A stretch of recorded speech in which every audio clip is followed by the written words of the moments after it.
Aujourd'hui, on va parler des fractures. Et avant, je voudrais donner un peu de contexte. Vous m'entendez bien au fond? Oui. En fait, sur les raisons de ces fractures. Non seulement ils sont des fractures qui sont inhérentes aux relations humaines, mais aussi par des facteurs externes. Par exemple, le fait que nos sociétés est de plus en plus globale, mais aussi on a aussi une augmentation des tendances de nationalisme à travers le monde. Là, ce sont des manifestations très récentes en même temps qu'il y a le globalisation, il y a aussi d'autres tendances qui vont dans l'autre direction.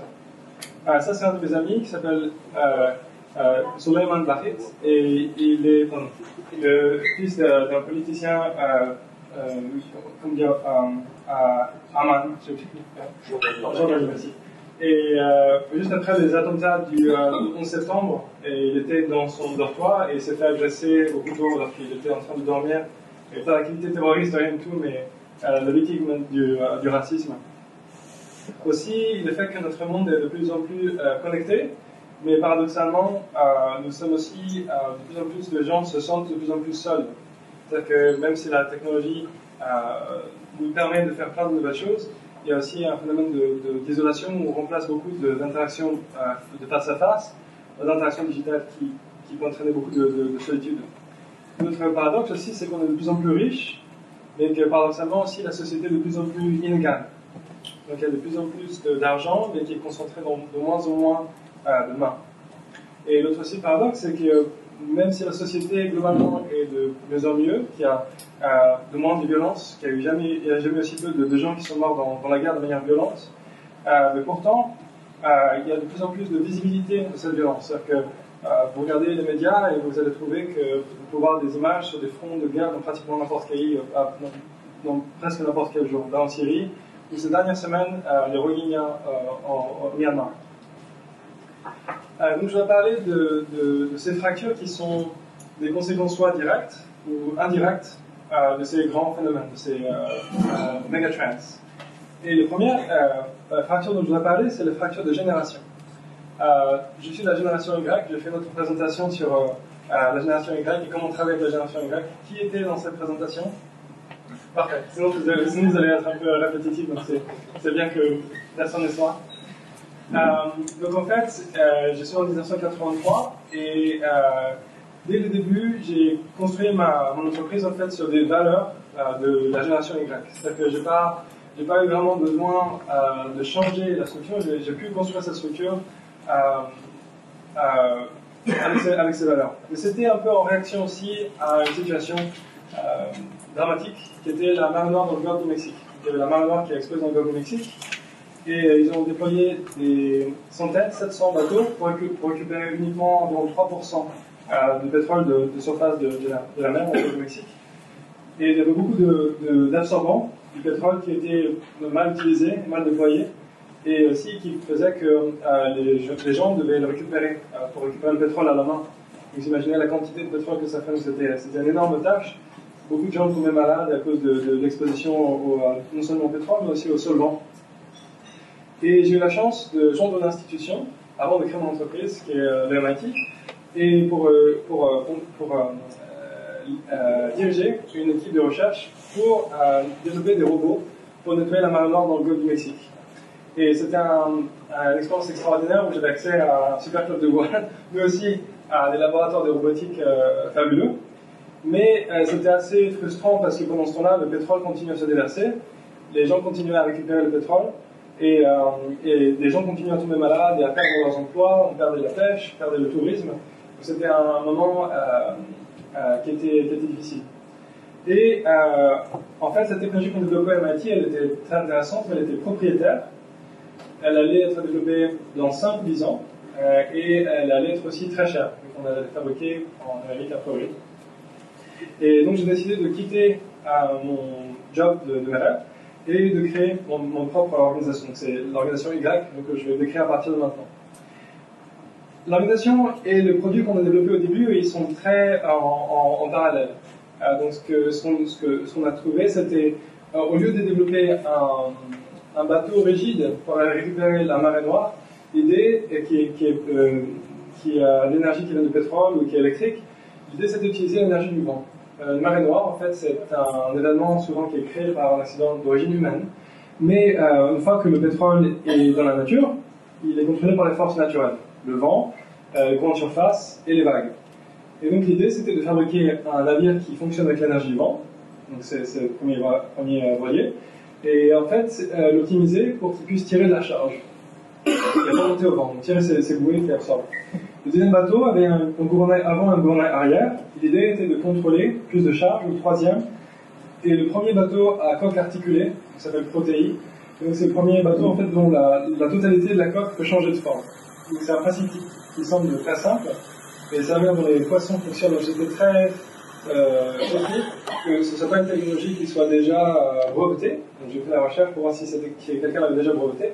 Et personne n'avait breveté, donc je l'ai mis en open source. Donc j'ai utilisé les licences open source et j'ai commencé à fabriquer des prototypes et à partager sur Internet. Et on a fabriqué beaucoup de prototypes. Donc vous voyez, c'est un bateau qui est très agile, qui peut faire des tournements très serrés, et qui représente aussi un lien dont on développe, qui est le développement agile et flexible. Et ce qui est intéressant aussi, c'est au niveau de navigation. La position des voiles aussi permet à de nouveaux types de manœuvres. Donc pour tirer la charge, tout en étant en nouvelle manière de naviguer. En fait. Donc l'idée, c'était de tirer de la charge pour remonter au vent et attraper le pétrole.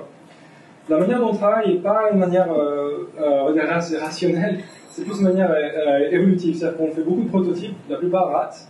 Et l'idée, en fait, c'est presque une évolution, presque le principe d'évolution.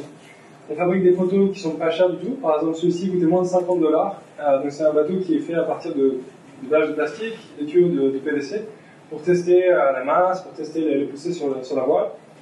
Pour faire un bateau très léger, on travaille aussi sur l'automatisation, bien sûr. Donc comment faire un bateau qui soit à coque articulée, mais aussi qui puisse être autonome. En fait, c'est une torpille en fait, à voile qui est flexible. Là, c'est le test dans le port de Rotterdam. Et donc vraiment, c'est la manière dont on fait le test, c'est vraiment de manière expérimentale. Aussi, on a amené cette plateforme sur Terre pour voir si on pouvait le développer plus vite encore et à moindre coût. Ça, c'est une structure qui fait 6,5 mètres, donc plus long qu'une voiture. La seule chose qu'on a besoin de contrôler, c'est la roue avant. Donc l'idée, c'est qu'on peut fabriquer des véhicules qui sont de plus en plus larges en utilisant de moins en moins d'énergie. Et en fait, cette travail de cette manière flexible et en open source a permis de développer un réseau international, donc de chercheurs qui travaillent un peu partout. Et on utilise des outils principalement gratuits, Google Docs, des logiciels gratuits sur Autodesk, Fusion 360, etc. Donc plein d'outils qui sont gratuits, qui permettent à pratiquement n'importe qui de rejoindre le projet et de collaborer, même en observateur ou en critique, même tout simplement. On utilise des licences open source, open hardware, GPL, et tout est documenté, donc on met tout sur les sites internet de partage, et y compris les fichiers de fabrication, les réglages de machines, les méthodes d'assemblage, les listes de fournisseurs. On met aussi nos tests en ligne, c'est-à-dire que même si nos tests ratent, au contraire, c'est des tests qu'on va partager. Donc si ça marche pas très bien, on le met aussi. Et on n'est pas timide de dire, voilà, ça c'est toutes les erreurs qu'on a faites. Et donc ça, c'était très différent de ce qu'on était à MIT, il faut qu'on montre quelque chose qui soit très poli, qui soit parfait. Nous, l'approche est vraiment itérative. Et on laisse les gens s'approprier et faire leur propre version de la technologie. Le garçon en bas à droite s'appelle Rohak, il est indien, il vient juste de rejoindre l'équipe. Et par exemple, toutes les technologies qu'il fait dans notre projet, il va aussi s'en servir pour son diplôme, et aussi il est intéressé de faire sa propre entreprise à partir de cette technologie open source. Donc on est en train de former notre compétition. Ça fait partie de notre principe. Grâce à ce projet, j'ai pu faire le tour du monde en bateau et découvrir Hong Kong, c'est là où j'habite maintenant, et qui me permet de travailler encore de cette manière très flexible. Il y a un climat économique et de travail que je vais développer dans la partie suivante qui permettent de travailler de cette manière avec la génération Y. Il y a un climat aussi où les gens sont vraiment motivés pour travailler et un accès aux pièces pour manufacturer qui est très efficace. Quand je suis arrivé à Hong Kong, je me suis rendu compte qu'il y avait beaucoup de gens qui avaient aussi cette énergie d'être entrepreneur et donc j'ai décidé de créer un espace en appelant la communauté et de voir qui s'est intéressé pour créer un espace partagé pour partager les ressources de technologie. On a eu beaucoup de volontaires qui ont aidé à construire l'espace et à construire donc, cet espace de communauté. On a des outils pour travailler le bois, le métal, l'électronique, la chimie, de la biologie, du textile, l'impression 3D, des lasers, des commandes numériques.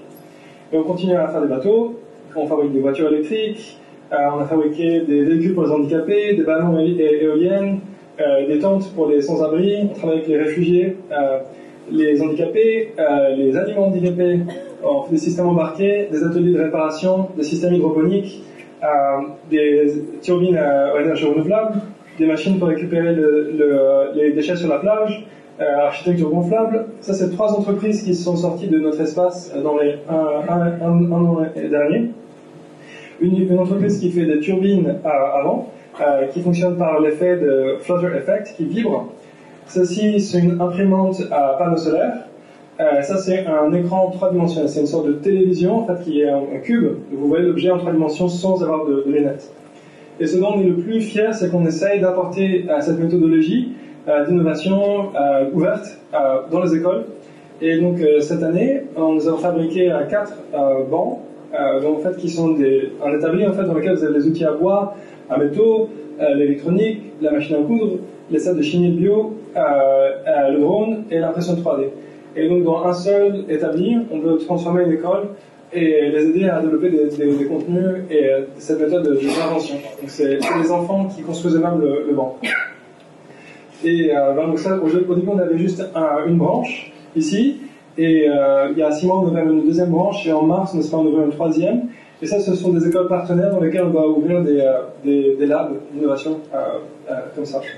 Et le mois prochain, on va aussi faire le premier pilote au Cambodge pour faire un makerspace qui soit focalisé sur les problèmes d'agriculture au Cambodge.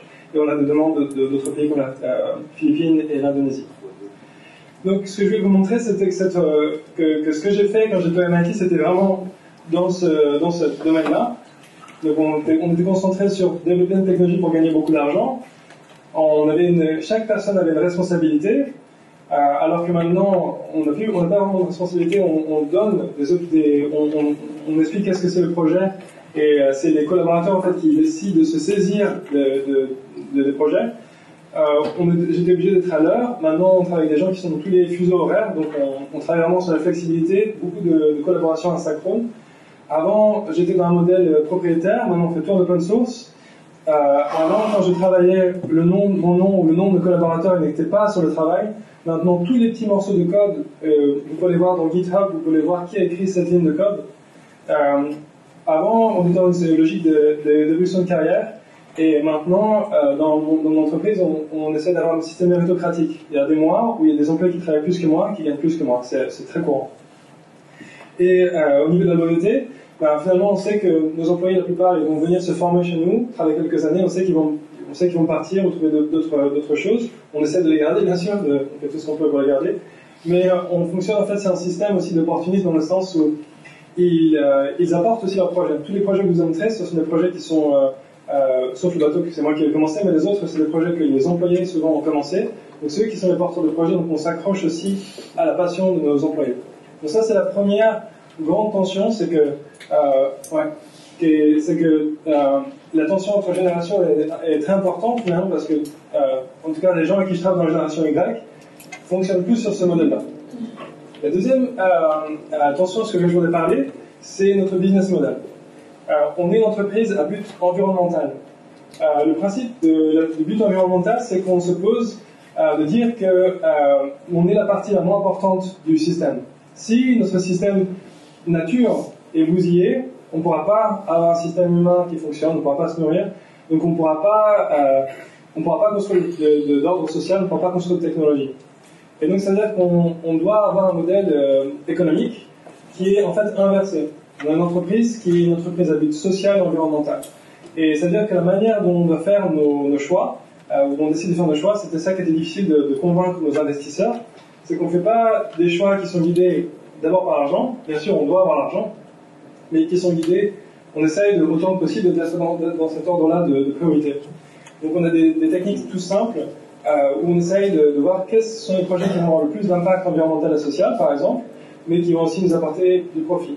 Donc comme ça, on peut dire, ce projet-là, il est bien, mais il est bien dans l'impact, mais il n'est pas assez dans le profit. Donc, bon. Donc on doit faire ce genre de choix. Donc on essaie de développer des méthodes pour faire ce genre de choix. Une autre tension qui existe dans mon entreprise, c'est aussi une tension qui est une réflexion directe en rapport avec ces choix que je viens de vous montrer. Les choix que je viens de vous montrer, ça vient directement de ma tradition. Mon père est japonais et est de tradition Shinto. Et comme vous voyez, Shinto, c'est une religion qui est une grosse religion, mais dans les grandes religions du monde, ça reste une petite religion. Et il y a peu de gens qui savent qu'est-ce que c'est. Mais pour faire simple, c'est une religion animiste dont on pense que les dieux sont les éléments. Donc pour nous, l'océan est Dieu, les animaux, la montagne, le vent, les éléments. Et donc en fait, la pensée Shinto articule les priorités de manière différente. Pour le Shinto, tout est vivant, tout est égal. Et c'est-à-dire que juste ma vie n'est pas plus importante que la vie du poisson que je vais prendre pour manger, ou de l'arbre que je vais couper pour construire une armoire. Donc en fait, je dois avoir un rapport d'égal avec le vivant et même le minéral. Et donc ça change complètement l'ordre en fait, dans lequel je fais le business. Et donc bien sûr, les autres gens dans mon entreprise, je suis la seule personne de tradition Shinto. Donc c'est difficile d'avoir des conversations avec d'autres membres de mon équipe qui sont même bouddhistes, même si c'est proche. On a des conceptions du monde complètement différentes. D'autres considérations qui sont importantes que je vis dans mon entreprise, qui sont très difficiles à gérer, c'est j'habite à Hong Kong. Et Hong Kong, je ne sais pas si vous... qui est déjà à Hong Kong ici? Ah ok, bon, vous avez... Wow. Alors, je ne sais pas si vous avez déjà vu, mais à Hong Kong, si vous sortez le dimanche, vous allez voir qu'il y a en centre-ville, il y a une marée de helpers, des travailleurs domestiques. La plupart sont des Philippines et d'Indonésie. Et leur salaire minimum est à peu près la moitié du salaire minimum des locaux. C'est-à-dire que quand vous êtes local à Hong Kong, le salaire minimum c'est environ 7000 Hong Kong dollars. Pour les helpers, le salaire minimum c'est 4700, c'est beaucoup moins. Si vous êtes un travailleur de l'étranger, si vous êtes un expat, minimum pour avoir un visa, vous avez besoin de payer 30 000 à peu près. Au minimum 25 000, 30 000 en général. La plupart sont de 40 000. Donc il y a automatiquement une classification raciale qui se crée dans les sociétés. C'est-à-dire que les cadres dans beaucoup d'entreprises internationales à Hong Kong sont des expats. Et ensuite c'est pratiquement une classification sociale qui est faite et qui est entérinée par les lois. Sans parler des gens qui sont des réfugiés, qui n'ont pas le droit de travailler à Hong Kong. Donc il y a toute une classe, en fait, les lois en Hong Kong en fait, vraiment stratifient déjà le marché du travail. Donc pour moi c'est un énorme problème. Par exemple, je suis intéressé de travailler avec des réfugiés, je ne peux pas les employer. Je dois payer des organisations non-profit qui vont leur donner accès à des services, mais je ne peux pas leur donner de l'argent directement. Je voudrais par exemple travailler avec des locaux et leur donner plus d'argent, mais ça crée d'énormes tensions parce que il y a beaucoup de jalousie bien sûr dans toutes ces entreprises. Donc il y a des relations qui sont intégrés dans le système légal, qui créent des tensions raciales à l'intérieur de ma société. Aussi, une autre tension qui existe dans l'entreprise, on fait beaucoup de choses techniques, je vous ai montré beaucoup d'innovations technologiques. Donc on passe beaucoup de temps dans l'atelier, travailler avec les machines, et très rapidement, il y a eu une division du labeur qui était créée contre... c'est vraiment quelque chose que j'ai essayé d'éviter, mais qui a été très difficile d'éviter. En gros, on avait tous les garçons à l'atelier, et toutes les filles dans le bureau. Et c'était vraiment un problème parce qu'il y a une culture macho qui s'est développée dans l'atelier finalement, et c'était quelque chose qui était vraiment détestable. C'est-à-dire que c'était arrivé au point où c'était pas très constructif. C'est-à-dire que des clients femmes qui venaient dans l'atelier, qui étaient mal reçus par nos techniciens, enfin, c'était arrivé un moment où on a dû changer les choses. On était très intentionnel, et donc on a embauché bien sûr sur les qualifications, mais la personne qu'on a embauchée, c'est une femme qui est lesbienne. Et qui a une sorte de désir de prouver qu'elle peut faire mieux que les mecs dans l'atelier. Et en même temps, elle peut donner des cours aux filles. Enfin, quelque part, elle rend l'atmosphère a complètement changé depuis qu'on met plus de filles dans l'atelier. Donc on essaye de faire ce genre de changement. Je vous ai juste décrit quelques fractures que je vis dans mon entreprise. Donc quand je parlais de la stratification raciale, etc., et de sociales de l'entreprise, qui sont inhérentes aux règles de l'immigration dans Hong Kong, mais voilà, ça c'est quelques fractures que je vois qui peuvent exister dans votre entreprise. Alors, je suis intéressé, est-ce qu'il y a d'autres fractures qui ne sont pas listées ici que vous sentez dans votre entreprise? Est-ce que vous pourriez me le dire? Je vais les prendre en note. Est-ce qu'il y a d'autres fractures que vous voyez dans votre entreprise qui ne sont pas présentes sur cette note ici?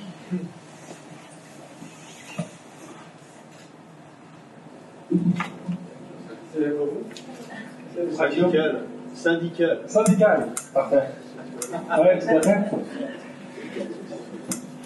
Au début, je pensais que la PEM c'était un syndicat. Donc, je ne savais pas ce que c'était. Ouais. Union. Comment? Union, c'est vrai.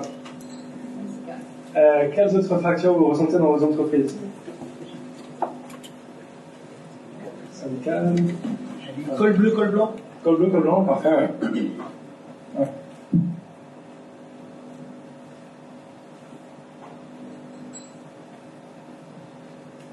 Technologique. Ouais.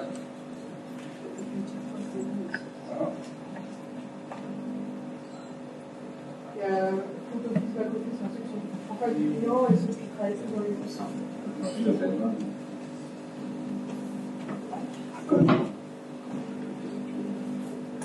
Fumeur, non fumeur.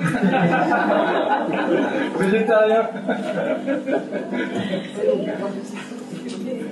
C'est vrai parce que les fumeurs ils discutent entre eux dehors, c'est ça? Ou à la machine à café. Ouais. Ok, donc ça c'était juste pour un petit appui. Si vous avez d'autres suggestions, on va passer à l'étape suivante. Merci beaucoup. Bien, donc là, ce qu'on vous propose, c'est vous mettre en équipage à 3, hein, faire connaissance brièvement, et nous partager, ça vous fait quoi d'entendre César nous raconter son histoire et à la fois les fractures qu'il vit dans son entreprise. Voilà, 5 minutes. Donc la première, là ce qu'on voit, c'est qu'on voudrait que vous discutiez dans vos petits groupes sur les grands sujets, les sujets qui sont dominants. Et donc le premier temps, ce sera discuter de ces sujets, de décrire le problème. Et ensuite, le prochain temps, ce sera un temps où on discutera des solutions et ensuite on les partagera. Ce sera 5 minutes. Donc 5 minutes par tranche. Donc voilà, à vous. Donc 5 minutes pour discuter des fractures générationnelles dans l'entreprise. Bonjour, Asia de Casablanca. En fait, cet atelier nous a permis d'échanger avec mes 2 associés. On est là, on s'est retrouvés ici. Et dans la stratégie de la fracture, c'est quelque chose, on est dans le métier du conseil.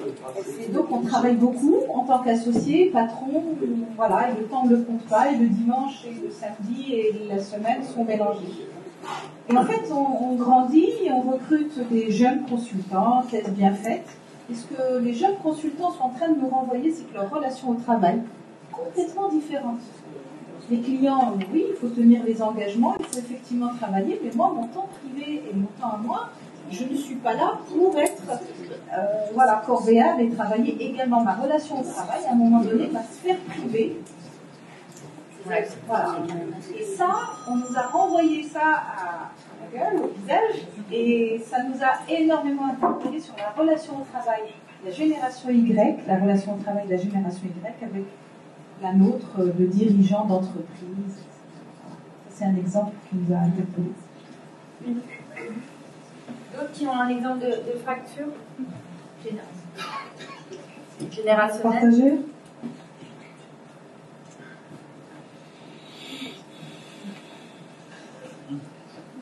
Qui veut le micro? Oui. J'ai une question. C'est pas une fracture, mais c'est Bonjour. Générationnel. Alors, j'ai effectivement plutôt une question qu'un témoignage. En écoutant César dans le témoignage qu'il faisait par rapport à son expérience, donc on voit bien en fait, cette manière de collaborer qui est très vertueuse parce que ça libère les énergies et ainsi de suite. Mais ce que j'arrive pas à comprendre, c'est comment on donne un sens commun, comment on tient dans un budget, dans un délai, dans un planning, dans un... Vous voyez ce que je veux dire, comment on crée un canal qui fait que toute cette énergie est canalisée. Ça l'a fait sourire, c'est ça.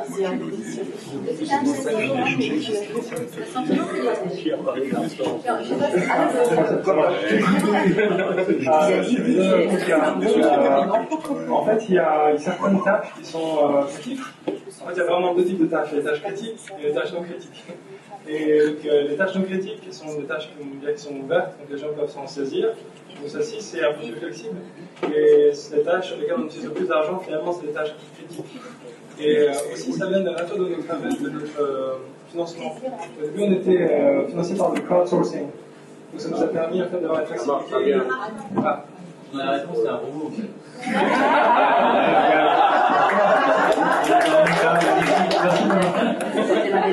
C'est le seul qui veut dans le secret. Et donc en fait, ces tâches critiques, c'est les plus chères finalement. Et voilà. Et ce que j'expliquais, c'est qu'au début, on a commencé avec du crowdsourcing, ça nous a donné la flexibilité. Et maintenant, en fait, le type d'investissement qu'on a aussi, c'est un investissement qui est un investissement impact. C'est les gens qui ont investi dans notre entreprise, ce sont des impact investors. Ce sont des gens qui sont alignés sur nos valeurs dans le sens où ils n'investissent pas pour l'argent, mais ils investissent pour un revenu environnemental et social. Donc ils sont entre l'investissement social et la philanthropie. Donc c'est pas tous les investisseurs qui sont d'accord pour bosser avec nous, quoi. Même la plupart des investisseurs ne veulent pas travailler avec nous. Donc on ne peut pas travailler avec tous les clients, et certains clients avec qui on ne peut pas travailler parce qu'on n'a pas la même garantie de résultat qu'une entreprise classique. Par exemple, on travaille récemment avec WWF, c'est notre client, un client mais plutôt de manière plus conventionnelle que d'habitude. Il nous demandait de développer un système de tracker pour les déchets marins. Donc on crée une sorte de puce qui a une borne GPS dedans et une carte de SIM. Mais la qualité du résultat n'était pas vraiment très fixe. Le nombre d'unités n'était pas fixe. Et donc on a une direction, un cas des charges, mais il y a quand même beaucoup de flexibilité dedans. Donc les gens qui travaillent avec nous en fait ça, il n'y a qu'à ça. Le résultat, c'est qu'on a un produit qui était moins fiable que l'équivalent industriel, mais que c'était 4 à 5 fois moins cher. Donc on a pu déployer 110 dériveurs marins pour une fraction du prix. Et on était transparent sur le prix, donc ils sont très contents, donc ils nous redemandaient l'année prochaine de travailler avec eux. Donc il y a des plus et des moins, il y a certaines choses qu'on arrive à faire moins bien que l'industrie, d'autres où on peut être plus agile. Donc c'est pas que du bonheur. Hein.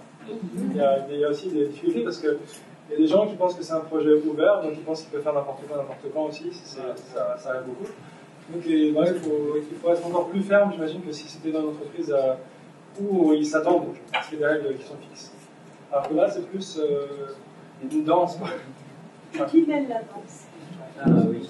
Alors, c'est une bonne question. Alors, ça se passe plutôt par projet. On a des difficultés parce que souvent on a des techniciens qui ne sont pas bien formés, par exemple, pour la partie commerciale. Et donc, si on met un technicien directement avec le client, souvent c'est le client qui va mener par le bout du nez le technicien.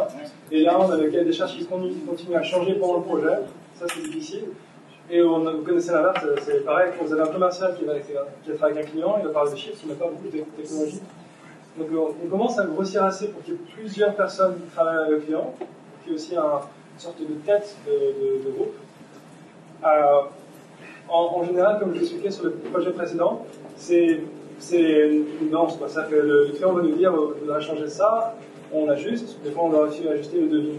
La chance qu'on a, c'est qu'on travaille vraiment de manière transparente. C'est-à-dire qu'on dit aussi aux clients, on va prendre une marque de 30%. On leur dit directement, on achète les pièces à tel endroit, et ça nous coûte tant de fabriquer les pièces pour vous. Donc cette transparence, en fait, des fois, c'est un avantage, encore une fois, parce qu'on peut renégocier pendant le contrat. D'un autre côté, ça m'envoie dans le sens où, comme ils savent qu'on fait 30%, des fois, ils veulent nous gratter encore plus que ça, mais on leur dit, on a besoin de ces 30% pour faire tourner la boîte. Donc il y a des avantages, des inconvénients donc c'est très bien qu'on pose cette question parce que c'est un nouveau type de... Pour moi, ça vient d'une tradition dans ma famille au Japon. Mon grand-père fabriquait il est ingénieur en structure, il fabriquait des hangars ou des gares de train ou des grands télescopes, des choses comme ça. Et il y a des tremblements de terre au Japon. Terrible. Et à chaque fois qu'il y a un tremblement de terre, mon grand-père, avant d'appeler la famille, il appelle les clients parce qu'il y a des centaines de gens qui habitent dans les bâtiments, dans les usines qu'on a fabriqués. Et donc, on a une obligation par rapport à nos clients qui est une obligation de vie ou de mort. Donc, on ne peut pas leur faire défaut, quoi. Et donc, en fait, quand on commence le chantier, j'ai vu mon grand-père qui, tous les semaines, il rencontrait le client, et à la fin, parfois, le chantier était fini plus tôt que prévu. Et mon grand-père retournait l'argent au client. Au Japon, il y a beaucoup de choses qui se passent en cash, donc c'était des valises de cash qu'on retournait au client. Et quand c'était le chantier n'allait pas bien parce que c'était l'hiver, qu'il y avait des blessés, ou qu'on n'avait pas les matériaux, ou qu'on avait un problème, on augmentait le prix. Donc c'est la tradition en fait, dans ma famille qui m'a amené aussi vers ce modèle-là d'être en écoute avec le client et d'être transparent. Et peut-être vous avez entendu parler des traditions japonaises quand on parle de tout ou de rien. On parle de tout ou de rien. Par exemple, le client est bien, il ne va pas demander comment va le chantier, il va demander comment vont vos enfants. Parce que le client a l'obligation morale de soutenir l'éducation des enfants du chef d'entreprise. Donc en fait, quand vous allez au Japon et que vous êtes dans une entreprise traditionnelle, peut-être vous allez avoir l'impression qu'il parle de tout ou de rien, mais en fait il parle des choses qui sont la raison pour laquelle ils travaillent. Ils travaillent pour leur famille et ils travaillent pour... voilà. Et donc quelque part c'est pas très novateur ce que je fais, c'est un peu continuer cette tradition.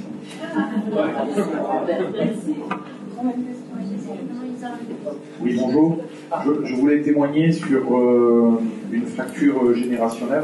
On vient de vivre une mutation très importante puisqu'on a triplé de taille économique en 3 ans. Bravo. Et un peu obligé à cause de la crise, ça a été un petit peu les sujets sur les opportunités en temps de crise aussi, donc une réponse économique et financière à la crise. Je travaille dans le bâtiment. Et on vient de vivre et on est en train de vivre une fracture générationnelle, puisque ce triplement de taille a aussi amené beaucoup de mutations technologiques notamment, qui fait et un rajeunissement très important de nos structures pour adapter justement à ces nouvelles technologies et qui finalement ont un petit peu désorganisé et fracturé l'entreprise avec l'ancienne génération qui a des grandes difficultés d'adaptation et aussi à sortir des prérequis, qu'ils soient géographiques ou technologiques. Voilà mon témoignage. Et ce triplement des effectifs, c'est surtout des travail manuel ou c'est surtout c'est à quel niveau dans votre entreprise? Un petit peu partout parce que en fait on est en train par les outils technologiques de relier le manuel aux études aussi avec des applications web, avec une communication accrue, peut-être aussi plus de transparence, une vitesse d'information, une capacité à communiquer différemment et que l'ancienne génération peut-être est moins ouverte à des choses qu'on apparenterait à la transparence et qui pourraient être plutôt apparentées au contrôle. Une forme de liberté qui a disparu parce qu'effectivement on est dans des cadres un peu plus contraints, plus maîtrisés, avec des technologies comme le Lean, enfin une méthode de réflexion comme le Lean. On va clairement exprimer les endroits vers lesquels on va aller. Et donc des gens qui n'ont pas été habitués dans un métier historique qu'est l'artisanat à avoir cette réflexion à la fois collective et guidée.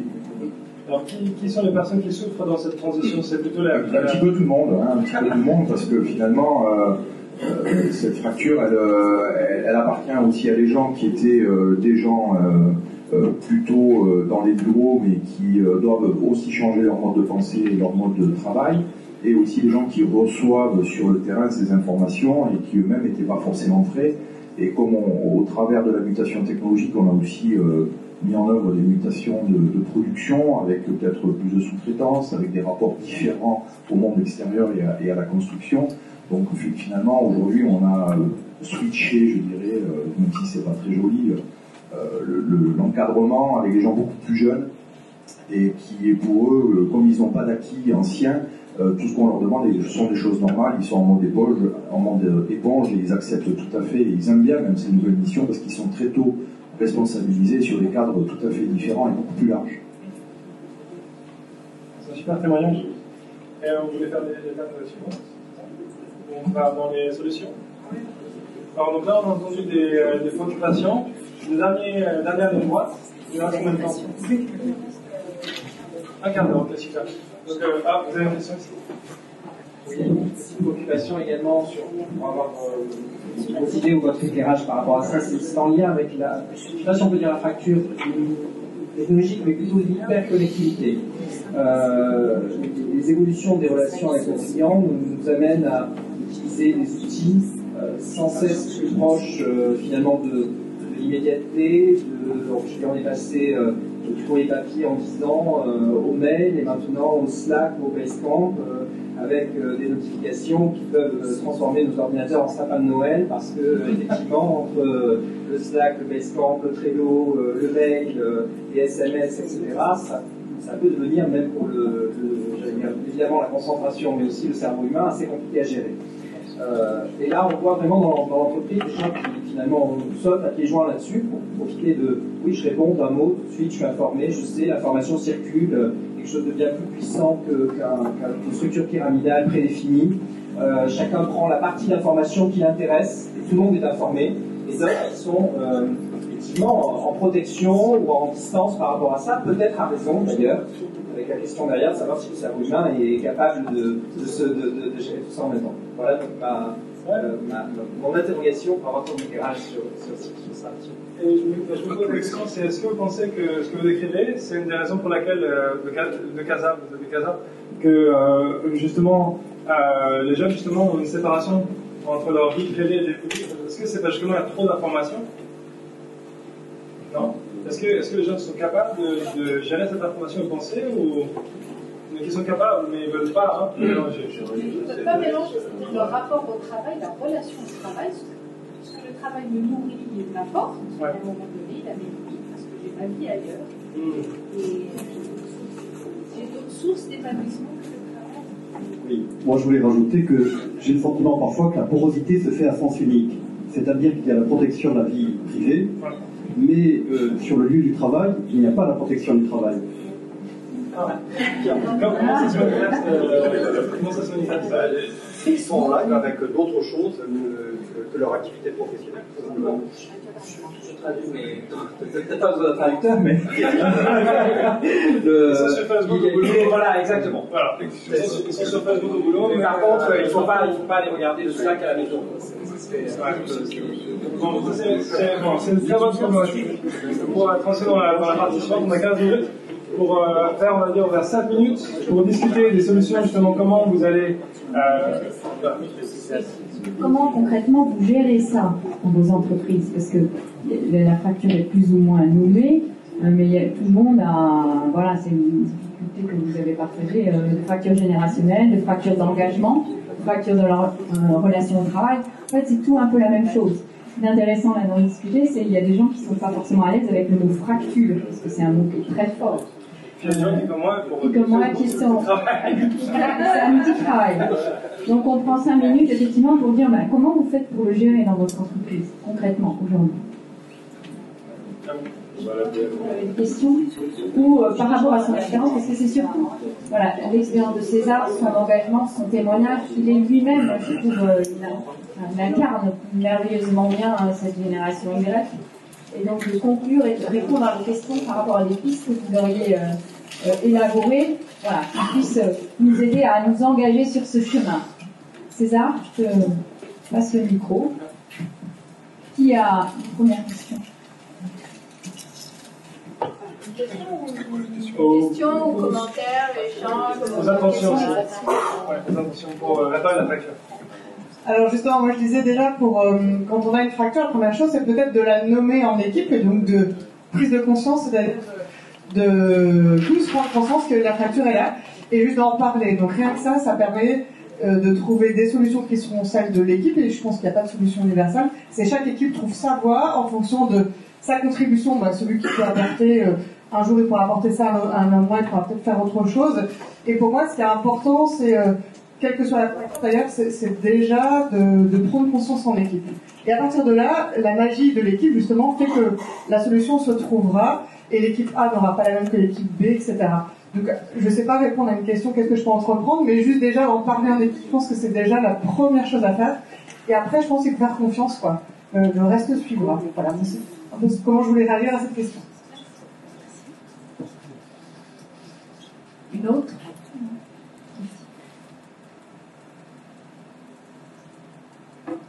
La confiance est entre l'agent de l'équipe, ou tout à l'heure vous parlez de back-end et front-end, c'était ça la différence dans notre équipe? Il y a des femmes, mais il y a surtout la générationnelle aussi dans l'équipe. Et faire confiance, c'est aussi, moi, faire confiance à l'équipe pour qu'elle trouve sa solution, et aussi faire en sorte que l'équipe puisse se faire confiance. En fait, c'est dans les deux sens, hein, la confiance a priori. Et justement, dans le conflit générationnel que je peux vivre dans l'entreprise, c'est que, on va dire, les plus anciens ou qui ont des schémas mentaux, on va dire, un peu plus conventionnels, c'est pas forcément une question d'âge, hein, parce que parfois des jeunes ont la même chose, la même façon de fonctionner. Ces personnes-là, en fait, n'ont pas tendance à aller chercher des nouveautés. Donc, ce qui est intéressant, c'est de les amener à faire confiance, de tester. Et donc, après, ils sont un peu comme des saint Thomas, ils vont peut-être découvrir des nouvelles choses et puis se dire, bah, finalement, c'est pas si mal. Par exemple, mettre l'entreprise visible sur Facebook, les anciens, c'était impossible. On va se prendre toutes les réclamations devant tout le monde va les voir. Bah oui, et alors c'est justement ça qui est intéressant, c'est comment on va réagir face à ça. Et c'est notre capacité à agir et donc à le montrer aussi, à le mettre en visibilité, qui nous permettra d'apprendre collectivement et avec nos clients. Et là, ça a été quand même voilà, le bouleversement pour les plus anciens. Puis finalement, à force de s'y mettre, et puis quand ils voient qu'il y a aussi du positif qui arrive, ah bah ouais, en fait c'est sympa quand même. Donc voilà, et je trouve que c'est aussi intéressant de forcer ça en disant faites confiance. Voilà. Et puis bon, par la preuve, après ça vient. Voilà. Et c'est vous qui avez fait c'est vous qui avez tranché sur l'adoption de cette nouvelle technologie, ou c'était quelque chose qui a une sorte de vote unanime ou Non, j'ai tranché en fait, j'ai dit on y va après. C'est d'entraîner. Et c'était difficile là, comme décision à faire, vous avez perdu des gens? Non. Ils ont fait le pas et ça marchait. Ah, ils ont dû faire le pas. Après, peut-être eux, ça a été difficile, mais la décision, elle s'est très facile. Mais c'est pas eux qui ont exécuté le travail. C'est les jeunes qui ont fait la partie des médias sociaux. C'est un peu tout le monde. Tout le monde s'y est mis. Ouais. D'accord. Merci. Bonjour. Moi, dans une entreprise que je co-dirige, on a décidé de libérer les salaires, c'est-à-dire de libérer la formation. Et notamment pour... on a commencé par des salariés qui demandaient une augmentation, de les faire exprimer des arguments pour lesquels ils voulaient des augmentations, mais effectivement en donnant les informations sur les salaires. Et ma question, c'était de savoir comment ça fonctionnait chez toi, César. C'est-à-dire, est-ce que c'est par projet? Est-ce que les salaires sont complètement ouverts? De quoi dépendent les rémunérations? Comment ça se passe? Alors,